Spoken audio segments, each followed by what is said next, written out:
अब देखो, अब हमें समझना है joint variation.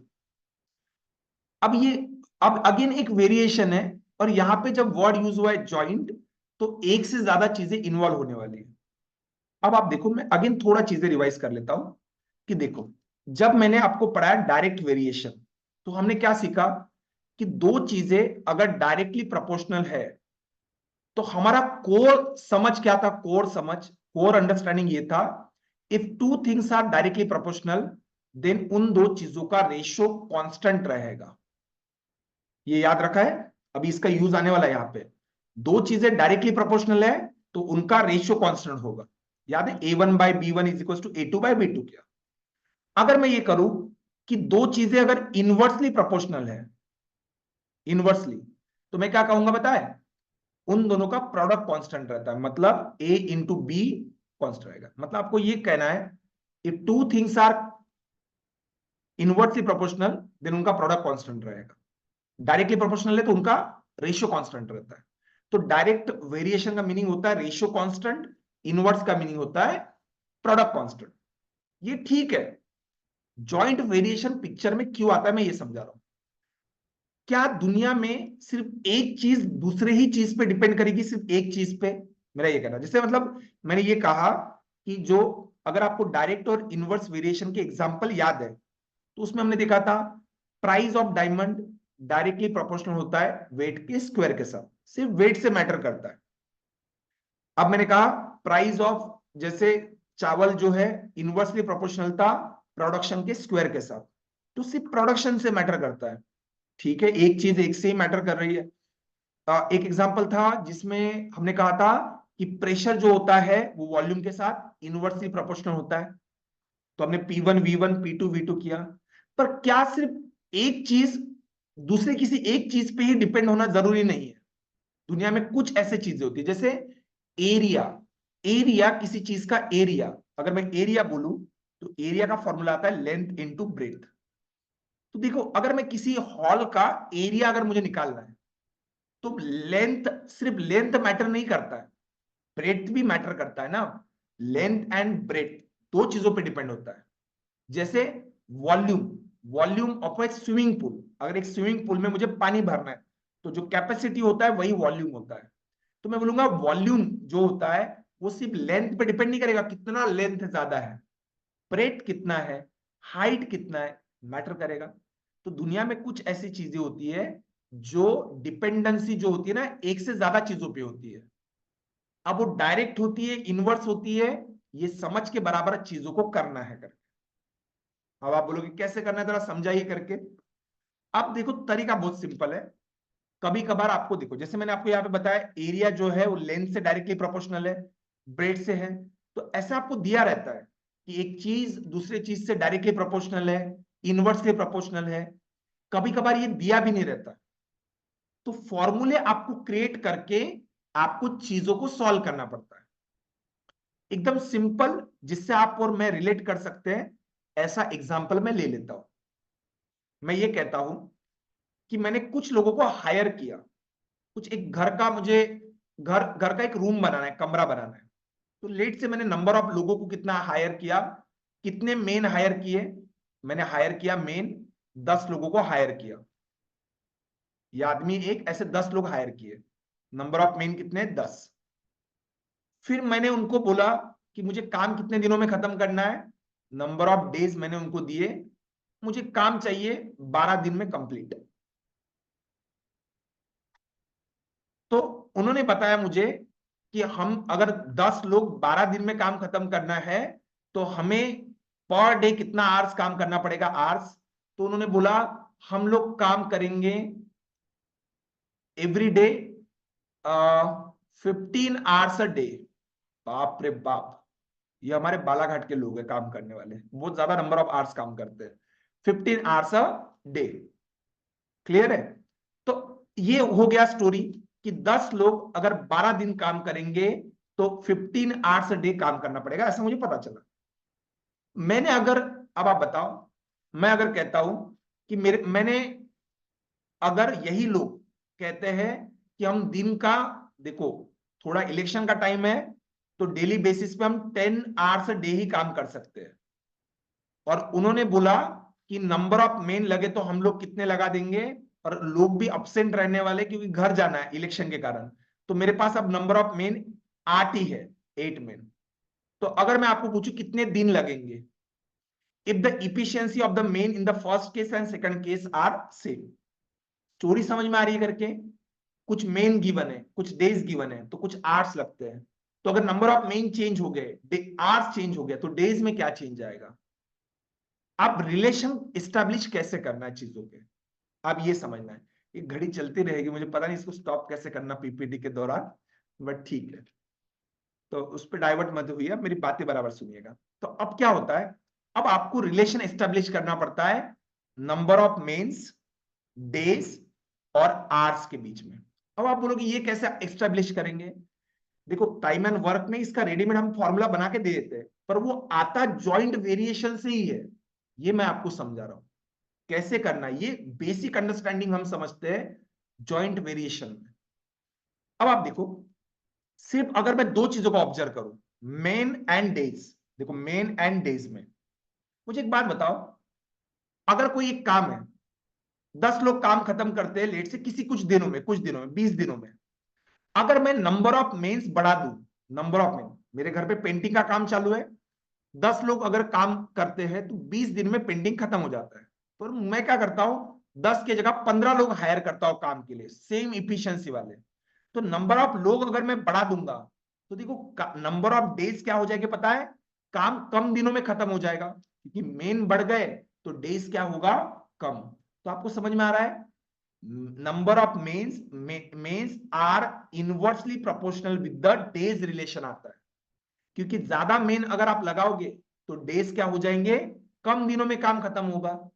Number of mains बढ़ गए, डेज कम हो रहा है। देखो ये समझ के होता है, कभी कभार ये डेटा गिवन होता है, पर टाइम एंड वर्क में तो एटलीस्ट नहीं दिया होता, ये फॉर्मूला आपको खुद से बनाना पड़ता है। तो कैसे बन रहा है ये भी हम साथ में पढ़ रहे हैं।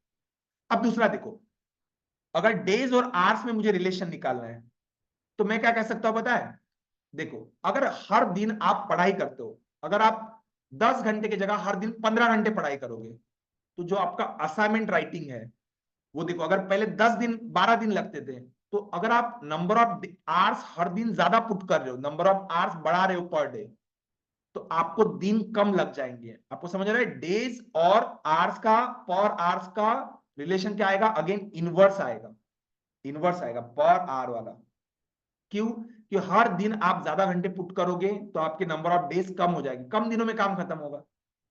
तो देखो मैन डेज आवर्स में ये रिलेशन आएगा, मैन का डेज के साथ पता है, डेज का आवर्स के साथ। तो अब रिलेशन कैसे बनाना, देखो नंबर ऑफ मेंस और डेज का रिलेशन क्या आता है, इनवर्सली।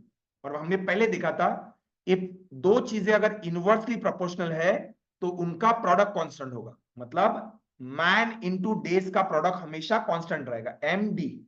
क्लियर है। अब देखो डेज का आवर्स के साथ क्या रिलेशन है, आवर्स के साथ दिन में हर दिन ज्यादा आवर्स पुट करेंगे, कम दिन में काम खत्म होगा। अगेन डेज का आवर्स के साथ रिलेशन आता है इनवर्स, तो मतलब डेज और आवर्स का प्रोडक्ट हमेशा कांस्टेंट रहेगा। अब देखो डी यहां पे है, तो डी इंटू एच का भी प्रोडक्ट क्या रहेगा, कांस्टेंट। ये होता है तीन चीजों को रिलेशन बनाने का। अब देखो इससे हम लोग क्या करते थे, चाहे तो आप ऐसा फॉर्मूला भी यूज करो, M1 का वैल्यू दिया होगा, D1 का दिया होगा, H1 का, तो उससे K निकालो, फिर M2 D2 दिया होगा, फिर H बचा होगा तो K के साथ इक्वेट करके निकाल लो। या दूसरा हमारा तरीका था, क्या था कि नंबर ऑफ मेन M1 होंगे तो डेज लगेंगे D1, नंबर ऑफ आवर्स होंगे H1। पर अगर M1 के जगह नंबर ऑफ मेंस M2 हो गए तो डेज भी चेंज होंगे, D1 के जगह D2, आवर्स H1 के जगह आएगा H2। और इस फॉर्मूले से हम सवाल को सॉल्व कर सकते हैं। उसमें था ना P1 V1 is equal to P2 V2, but सवाल अलग अलग तरीके से आ सकते हैं। तो देखो तीन जगह पे रहा तो उससे तीनों को भी कनेक्ट करते आता है, बस ये चीजें आपको कनेक्ट समझ के करना है। और बस आपको देखो ना अभी दिया था 10 मेन है, तो M1 का वैल्यू 10 दिया था, तब डेज लग रहे थे 12, तब आवर्स थे 15, तो H1। अब आप देखो इन्होंने बोला नंबर ऑफ मेंस अभी 8 है, M2 का वैल्यू 8 है, डेज कितने लगेंगे ये मांगा है, डीज का वैल्यू नहीं दिया और आवर्स दिया है 10। देखो कैलकुलेट कर लो करके, 10 10 विल गेट कैंसल, 12 इंटू 15 होता है 180, 180 को 8 से डिवाइड कर लो and you will get the days का वैल्यू। ये यहां से ओरिजिन होता है। अगर जो पहले जॉइंट वेरिएशन देख रहा है वो टाइम एंड वर्क में इसको कनेक्ट करेगा और वो बोलेगा ओके ये थ्योरी यहां से ओरिजिनेट होता है। देखो अभी कभी कभार क्या होगा, आपको फॉर्मूले कैसे बनाना है। देखो अभी मैं ऐसा कहता हूं दुनिया में एक्स एक्स जो होता है वो डायरेक्टली प्रोपोर्शनल है वाई के साथ, एक्स जो है वो इनवर्सली प्रोपोर्शनल है जेड के साथ। तो फॉर्मूला कैसे बनेगा, देखो X and Y directly proportional है तो इनका रेशियो कांस्टेंट होगा, एक्स बाय वाई हमेशा कांस्टेंट रहेगा। अब इन्होंने बोला एक्स एंड जेड क्या है, इनवर्सली प्रोपोर्शनल है, दो चीजें इनवर्सली प्रोपोर्शनल रही तो उनका प्रोडक्ट कांस्टेंट रहेगा। तो देखो एक्स ऊपर है यहाँ पे तो उसके बाजू में जेड लिख दो, हमेशा X into Z by Y constant रहेगा। इसका मीनिंग क्या होगा, आप चाहे तो ये यूज कर सकते हो इक्वेशन, या आप ऐसे लिख सकते हो जब x का वैल्यू x1 होगा तो z का वैल्यू z1 होगा, तब y का वैल्यू y1 होगा। Now if x change from x1 to x1, x2 z1 to z2, then y भी चेंज होगा y1 टू y2, बट ये हमेशा इनका रेशियो कांस्टेंट रहेगा। तो ऐसे आपको फॉर्मूले बनाते आने चाहिए और इनको सॉल्व करने के लिए आप यूज कर सकते हो। बहुत ज्यादा टफ नहीं है, पर एज अ स्टूडेंट मैंने जितना स्ट्रगल लिया है पढ़ने के लिए, तो मुझे ये चीज सच में मैंने जॉइंट वेरिएशन कभी नहीं पढ़ा था। मैं जब एज अ टीचर बना करके तब मेरा ध्यान गया जॉइंट वेरिएशन पे, क्या होता है, क्यों पढ़ना जरूरी है। एज अ स्टूडेंट मैं सोचता था कि अगर मुझे टाइम एंड वर्क में डायरेक्ट मैंने फॉर्मूला रेडीमेड रट लिया है तो मेरा क्वेश्चन तो सॉल्व हो रहा है ना। पर कभी कभार हम कहते हैं कि बड़ी एंट्रेंस एग्जाम या समझ की वैल्यू आप उसको ना ऐसा क्वांटिफाई नहीं कर सकते करके कि समझ कितना इंपॉर्टेंट है, 10% 20% समझ समझ होती है, वो आपके ब्रेन सेल को डेवलप करती है, ये मैं मान के चलता हूँ। जिसको भी ये समझा है अच्छा है। अब देखो मैं एग्जाम्पल की तरफ जाता हूं, ज्यादा घुमा फिरा के बात नहीं करूंगा। पहला सबसे बेसिक एग्जाम्पल ले रहा हूं। देखो इन्होंने बोला है सबसे एकदम बेसिक एग्जाम्पल, दो तरीके से मैं आपको सॉल्व करके दिखाता हूं। कभी कभार लोग कहते हैं कि सर आपने ये वाला वे नहीं बताया, तो मैं एक्सप्लेन कर दे रहा हूं। इन्होंने कहा है पहले मैं अपना वाला वे एक्सप्लेन करता हूं फिर दूसरा वाला करता हूं, दोनों सेम ही है लगभग। देखो the value of A is directly proportional to B and also directly proportional to C. देखो इनका कहना है ए डायरेक्टली प्रोपोर्शनल है बी के साथ, ए डायरेक्टली प्रोपोर्शनल है सी के साथ। तो पहले फॉर्मूला बनाओ, दो चीजें डायरेक्टली प्रोपोर्शनल है तो उनका रेशियो कांस्टेंट होता है। अब ए और डायरेक्टली प्रोपोर्शनल है सी के साथ, तो देखो ए ऊपर है तो ए और सी का रेशियो आना चाहिए, तो ए ऊपर है तो सी नीचे आना चाहिए, ये रेशियो बन जाएगा। मतलब इनका कहना है ए अपॉन बी इंटू सी हमेशा कांस्टेंट होगा। हमारे भाषा में क्या होता है, मतलब ए का वैल्यू ए1 है तो बी का वैल्यू b1, सी का वैल्यू c1। ए का वैल्यू ए1 की जगह ए2 दिया तो बी का वैल्यू b2 और सी का वैल्यू c2। बस पुट करो वैल्यू। अब आपको सिचुएशन क्या देंगी कि इन्होंने बोला है व्हेन b was 8, मतलब एक तरीके से आपको दिया है b का वैल्यू, मतलब b1 दिया है 8, तब आपको c का वैल्यू 2 गिवन था। एंड तब उन्होंने बुलाया था अगर b 8 रहा c 2 रहा तो a रहेगा 12। बस अब इन्होंने बोला है what will be the value of a, मतलब देखो अभी आपको a2 मांगा है। जब इन्होंने बोला है b आपका था 16, b2 था 16 और तब c2 था 10। बस इनको पुट करना है and get the business done. Hope आपसे ये हो जाएगा। तो मैं पुट करके दिखा देता हूं फास्ट। a1 का वैल्यू 12, b1 का वैल्यू 8, c1 का वैल्यू 2, a2 का वैल्यू a2 क्योंकि पता नहीं है, b2 का वैल्यू 16 एंड c2 का वैल्यू 10। देखो अभी आपको समझ आया 8 इंटू 2 16 होता है, यहाँ पे कैंसिल हो जाएगा, ये दिस साइड 10 यहां से शिफ्ट होगा तो a2 का वैल्यू आएगा 120। ऑप्शन में आपको मिल जाएगा 120। ऐसे टाइप के एग्जांपल आपको आ सकते हैं जीआरई जैसे एंट्रेंस एग्जाम में, CMAT, SRCC, GBO, might be snap और एनमैट और छोटी मोटी एंट्रेंस एग्जाम। इजी कैटेगरी है ना इसलिए। अब दूसरा वे क्या होता है, कभी कभार आप इंटरनेट पे पढ़ोगे ना तो दूसरा वे भी खराब नहीं है, अच्छी बात है समझने जैसा। देखो वो क्या कहता है, देखो वो यहां तक का सेम कैलकुलेशन करता है, ए बी के साथ डायरेक्टली प्रोपोर्शनल है, ए सी के साथ डायरेक्टली प्रोपोर्शनल है। तो फॉर्मूला क्या बनेगा, ए अपॉन बी इंटू सी, ये हमेशा के बराबर कोई तो भी कांस्टेंट रखते हैं। फिर ये क्या कहते हैं कि ए का वैल्यू आपको गिवन है A1, पुट करो यहाँ पे 12, बी का वैल्यू गिवन है कितना, बी का वैल्यू गिवन था B1 कितना गिवन था मुझे 8, सी का वैल्यू गिवन था 2। तो इनका कहना है कि के का वैल्यू आ जाएगा 12/16। अब इन्होंने आपको दिया है जैसे के का वैल्यू इस इक्वेशन में वो पुट करते हैं कि बाबा A/B/C हमेशा रहेगा 12/16। अब ये पूछते हैं कि बताओ आपको क्या चाहिए, ए का वैल्यू चाहिए ना, ए आपका बी कितना है 16, सी कितना है 10। तो आई डोंट अंडरस्टैंड, ये 16 कैंसिल होगा 10 इधर चला जाए। बस इनका ये कहना है कि जैसे A1 B1 C1 लिखा है ना, इसको ये के से रिप्रेजेंट कर लेते हैं। पहले इसको अलग से साइड में कैलकुलेट करते हैं उसको के पुट करके, फिर वापस यहां पुट कर देते हैं उस टाइप में। मुझे पहला वाला वे कंफर्टेबल लगता है, सेकंड वे मुझे पता है क्या कह रहा है। दोनों में से जो वे आपको बेटर लगे you can pick that one. Second वाला वे भी कभी कभार काम में आता है, बट आप फर्स्ट वाला भी देख ही लेते हैं। मैं फर्स्ट से ही सारे करके ले लेता हूँ, कोई ज्यादा टफ नहीं। खूब आपको समझा है वेरिएबल के साथ।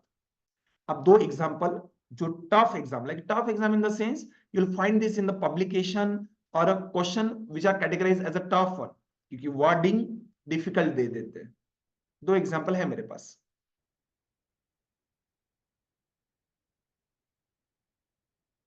देखो इन्होंने क्या है, the area of triangle is directly proportional to its base and height.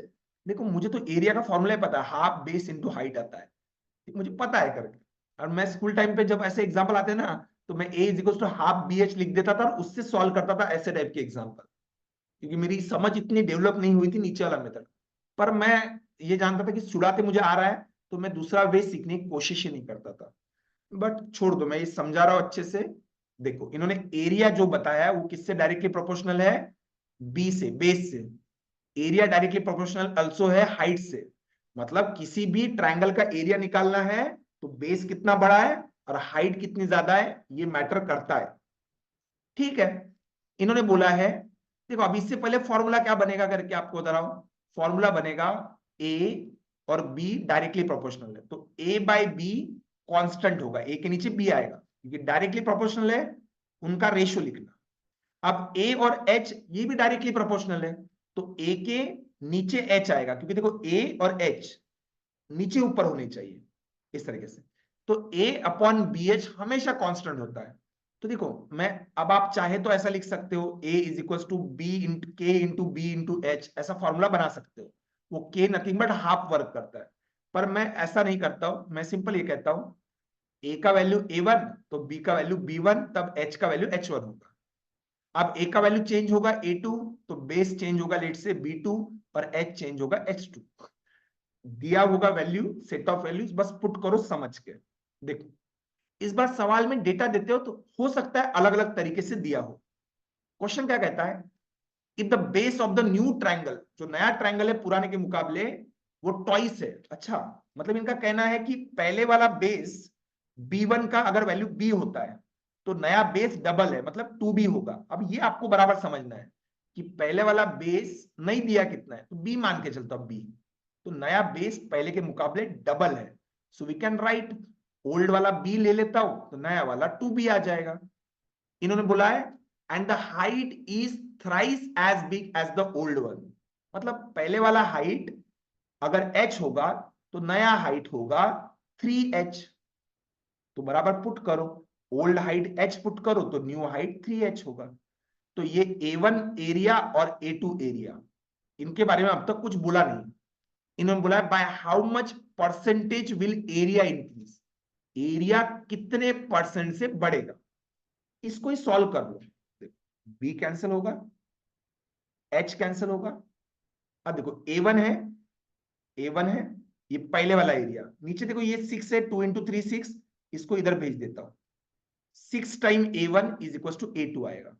Now you should be knowing how to read this line. इनका कहना क्या है, देखो हमने अजूम क्या किया कि पहले का एरिया A1 था तो नया एरिया कितना आएगा, A2 आएगा। इनका ये कहना है कि जो नया एरिया है वो 6 टाइम है, 6 टाइम पुराने एरिया के। पुराना एरिया अगर A1 है तो उसका 6 टाइम है। अब देखो लोग परसेंटेज निकालने में थोड़ा घबरा जाते हैं, पर आप ये समझ के चलिए कि पहले का एरिया अगर 100 होता था, 100 तो नया एरिया क्या आता था, A2 कितना आता था 100 का 6 टाइम 600। तो अब आप बताओ, एरिया पहले 100 था तो 100 का पहुंच गया 600 पे, तो कितने से इंक्रीज हुआ, 100 पे बढ़ा 500 से, 100 पे कितने से बढ़ा 500 से। तो देखो 100 पे इंक्रीमेंट है 500 का, तो 100 पे कितने का परसेंटेज निकालना, तो वो आएगा 500%। देखो यहाँ पे कंफ्यूजन क्या होता है, 100 का एरिया 600 हुआ तो एरिया हुआ 6 टाइम, तो लोग बोलते हैं 6 टाइम मतलब तो 600% होगा ना। देखो एरिया कितना टाइम हुआ, तो 600% टाइम हुआ, कितने से इंक्रीज हुआ, तो वो होगा 500%। देखो मैं स्टॉक मार्केट का एग्जांपल देता हूं, मैंने एक शेयर खरीदा 1000 रुपए का, ठीक है, लेट से ब्रांड कंसेप्ट करके एक कंपनी है, आप गूगल कर सकते हो घर पे जाके, ओके। 1000 रुपीज का शेयर था। मैं ये कहता हूं कि लगभग लगभग अभी शेयर का प्राइस, लेट में 1000 रुपीज के खरीदे, और मेरा अमाउंट कितना हो गया पता है, मेरा अमाउंट हो गया 10,000 रुपए, लेट्स 1000 रुपीज मेरे हो गए 10,000, तो मेरा अमाउंट कितना टाइम हुआ, तो देखो 1000 का 10,000 10 टाइम मतलब 10 टाइम है, तो परसेंटेज में होगा 1000% से बड़ा, क्योंकि देखो 1000 का 10,000 हुआ ना, 1000 खुद ही 100% अगर मान के चलू 100%, तो 10,000 इसका 10 टाइम है, तो ये 1000% अमाउंट हो गया।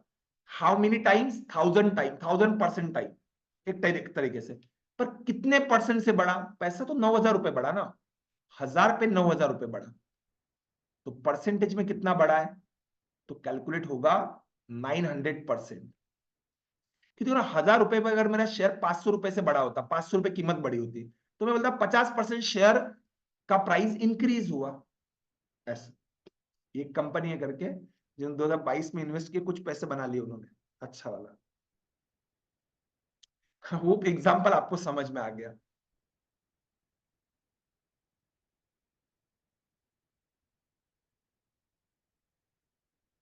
अब ये दूसरा एग्जांपल है, अगेन सेम टाइप, बस देख लेते हैं।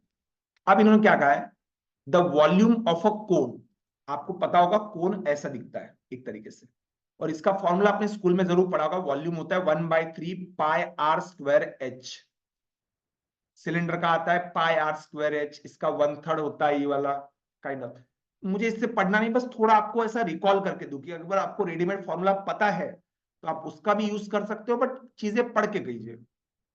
इन्होंने कहा है एक कोन का जो वॉल्यूम होता है ना, कोन का जो वॉल्यूम होता है वो डायरेक्टली प्रोपोर्शनल होता है, varies as the square of the radius. अच्छा, वो रेडियस के स्क्वायर के साथ डायरेक्टली प्रोपोर्शनल होता है, जितना बेस का रेडियस बड़ा उतना ज्यादा बड़ा कोन बनेगा। End of its base when the height is fix, okay ठीक है, radius of the base, base के रेडियस के बराबर डायरेक्टली स्क्वायर से प्रोपोर्शनल होता है जब हाइट फिक्स होता है। मतलब हाइट अगर चेंज ना करो, सिर्फ रेडियस बढ़ा दू ना, तो पक्के से क्या बढ़ने वाला है, वॉल्यूम बढ़ेगा। और उन्होंने बोला है एंड ऑल्सो वेरीज, देखो ये बताने का स्टाइल होता है कि देखो ना, जब तक मैं अगर बोल रहा हूं हाइट फिक्स रखो, मैं बेस बढ़ा रहा हूं, तो ऑब्वियसली एरिया बढ़ेगा, क्योंकि एक को फिक्स क्यों रखते हैं हम लोग, क्योंकि आप सोचो ये बढ़ा दिया और इधर कम कर दिया, तो फिर गारंटेड नहीं बोल सकते ना कि रेडियस बढ़ाया तो ये बढ़ेगा। एक को पहले फिक्स रखो, एक समय पे एक को ऑब्जर्व करो, तो ये बताने का तरीका होता है। Those who are new at math, मतलब मैथमेटिक्स पढ़ने के एरिया में अगर आप थोड़े नए हो, तो ये स्टाइल होता है देने का, कि इनका कहना है वॉल्यूम जो है वो रेडियस के स्क्वायर के साथ डायरेक्टली प्रोपोर्शनल होता है, और वॉल्यूम जो है वेरी करता है। लोग बोलते हैं वेरी करता है तो डायरेक्ट की inverse, if it is not mention assume it to be direct, varies as its height, तो वॉल्यूम जो होता है वो हाइट के साथ भी डायरेक्टली प्रोपोर्शनल होता है। अब अगेन फॉर्मूला क्या बनेगा हमारा, वॉल्यूम और रेडियस का स्क्वायर डायरेक्टली प्रोपोर्शनल है, डायरेक्टली प्रोपोर्शनल है तो v और r स्क्वायर का रेशियो कांस्टेंट होगा, v हाइट के साथ भी डायरेक्टली प्रोपोर्शनल है तो v और h का रेशियो भी कांस्टेंट होगा, तो h नीचे आएगा। तो फॉर्मूला क्या बनेगा हमारा, वॉल्यूम जब v1 होगा तो रेडियस r1 स्क्वायर होगा, तब हाइट h1 होगा। वॉल्यूम चेंज, रेडियस चेंज हुआ होगा या हाइट चेंज हुआ होगा, बट ये जो फॉर्मेट है वो कभी अनचेंज नहीं होता है।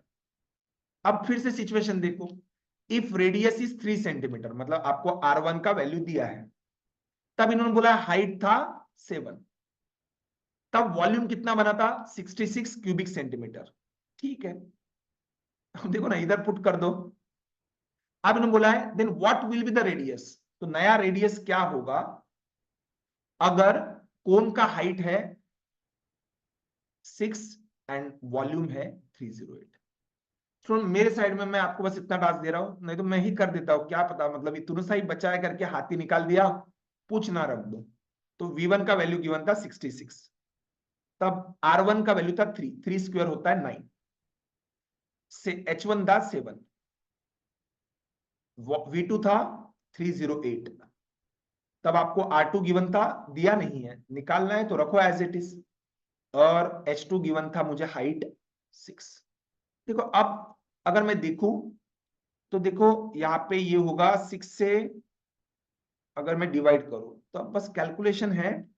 देखो मैं अगर मैं 11 से नहीं डिवाइड होगा, यस, हाँ 11 से, देखो 11 इंटू जा 6, 11 से डिवाइड होगा, 11 इंटू जा 2 22, रिमाइंडर 8 रहेगा, 8 इंटू 88 होगा, 11 इंटू जा 8 होगा, बराबर है।